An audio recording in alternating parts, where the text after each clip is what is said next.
یہ بھی ارشاد فرما دیں کہ آقا علیہ السلام کو امام عالی مقام سے کتنا پیار تھا، کچھ وہ حضرت باتیں بتائیں نا ذرا دل اور دیکھیں نبی پاک صلی اللہ علیہ وآلہ وسلم آپ جب گلیوں میں بھی چلا کرتے تھے نا تو آپ کندھوں پہ اٹھا کے چلا کرتے تھے.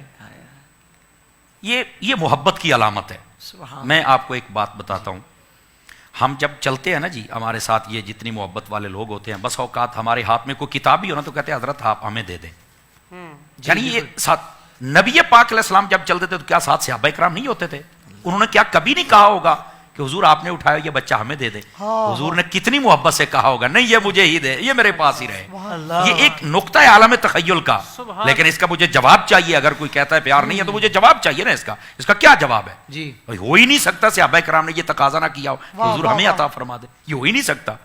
لیکن نبی پاک اگر اپنے کندھوں پر ہی اٹھاتے ہیں تو اس کا کیا مطلب ہے؟ لیکن میں یہاں پر ایک اور بات بھی کہہ دوں نا، اب آپ نے پیار کی بات کہی ہے تو ذرا ہم اس بات کو بام عروج کی طرف تو لے کے جائیں نا. ویسے تو ان کا ذکر ہے، ہماری ہر بات اب خود ہی عروج کو پہنچ جاتی ہے.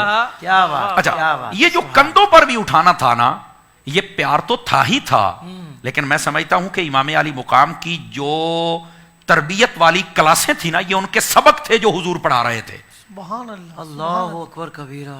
یہ بڑی میں خاص بات اور بڑی سوچ سمجھ کے کہہ رہا ہوں. سبحان اللہ. دیکھیے حضرت شاہ صاحب کی میں توجہ چاہ لیتا ہوں.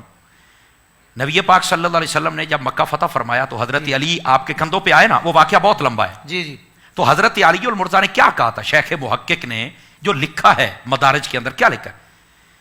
یا رسول اللہ صلی اللہ علیہ وسلم، یہ میں مفہوماً کہہ رہا ہوں، عرش تک میرا ہاتھ پہنچ سکتا ہے.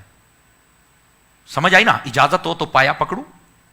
یہ مختلف زاویے کے ساتھ بیان کیا جاتا ہے اور بالکل یہ مفہوم موجود ہے. یعنی ان کندھوں پہ حضرت علی آئیں تو اتنی بلندی ہے. تو مجھے بتاؤ جب حسین آئے ہوں گے تو کتنی بلندی ہوگی؟ بتائیے. آپ کو بھی یہ بلندی ہے. یہ آپ کا وہ منصب ہے جو محبوب کریم علیہ السلام ساری دنیا کو بتا رہے ہیں کہ جناب میرے کندھوں پہ بیٹھے ہیں. تو پھر حسین کو کوئی عام نہیں سمجھنا آپ نے.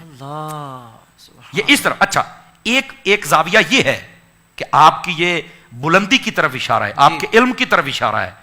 اور دوسری بات بھی ہے، جب چھوٹا بچہ کندھوں پہ بیٹھتا ہے نا تو حافظ صاحب، حضرت شاہ صاحب، جو میں نے دیکھا ہے، اگر میں غلط ہوں تو مجھے ٹوک دیجئے تاکہ میں گفتگو کا رخ بدل دوں. اگر صحیح ہے تو پھر سمجھیے. جب بچہ کندھوں پہ بیٹھتا ہے نا تو وہ ہاتھ چھوڑ کے نہیں بیٹھتا، وہ سر کو پکڑ کے بیٹھتا ہے. اور جو اٹھانے والا ہوتا ہے، اٹھانے والا وہ ٹانگیں پکڑ لیتا ہے. بالکل ایسا کیونکہ بچہ اس کو وہ بالکل نظر انداز نہیں کرتا کہ میں نے نہیں پکڑنا بس بیٹھا تو نہیں، وہ ٹانگیں پکڑ لیتا تاکہ یہ محفوظ رہے، یہ گرے نہیں. اس کا مطلب یہ ہے کہ آقا کریم علیہ السلام کو حسین کا گرنا پسند نہیں ہے، نہیں پسند ہے گرنا. تو جن یزیدیوں نے، ظالموں نے کربلا میں گرایا ہو گیا، حضور کے قلب اطہر پر کیا گزری ہوگی. ایک نقطہ یہ سمجھو. اور دوسری بات، آقا کریم صلی اللہ علیہ وسلم کے کندھوں پر جب میرے لجپال حسین بیٹھے ہیں تو ظاہر سی بات ہے بچہ سر تو پکڑتا ہے. اور میرے نبی تو امامہ شریف رکھتے ہیں، تو امام علی مقام نے امامہ شریف ہی پکڑا ہوگا نا، اور نبی پاک علیہ السلام نے ان کی مبارک ٹانگوں کو پکڑا ہوگا. اب یہ محض ایک واقعہ نہ دیکھیں، میں یہ سمجھتا ہوں کہ یہ نانا اور نواسا ایک دوسرے سے عہد کر رہے ہیں. یہ کوئی عالم روحانیت کی باتیں ہو رہی ہیں. اللہ اکبر. آپ کہیں گے مولانا وہ کیا بات ہو رہی ہے؟ جو مجھے سمجھ آتی ہے نا، وہ بات شاید یہ ہو رہی تھی کہ امام علی مقام امامہ شریف پکڑ کے بتا رہے تھے، نانا جان اس کو کبھی جھکنے نہیں دوں گا، اس کو داغدار نہیں ہونے دوں گا. تو میرے حبیب ٹانگیں پکڑ کے بتا رہے تھے کہ ہم بھی تجھے پھر ڈولنے نہیں دیں گے.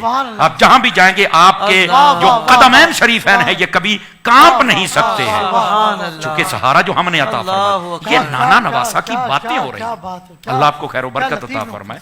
تو یہ میں یہ سمجھتا ہوں کہ یہ آپ کی شان و عظمت کا پہلو تو ہے ہی ہے. یہ نانے نواسے کی کوئی آپس میں بات بھی ہو رہی ہے جس کو نبی پاک علیہ السلام بیان کریں. اور آپ سے محبت کا انداز ایسا ہے، آپ فرماتے ہیں فاطمہ میرے اس بیٹے کو رونے نہ دیا کرو. کیوں؟ فرمایا انا بکاءہ یؤذینی، جب یہ روتا ہے نا تو مجھے تکلیف ہوتی ہے.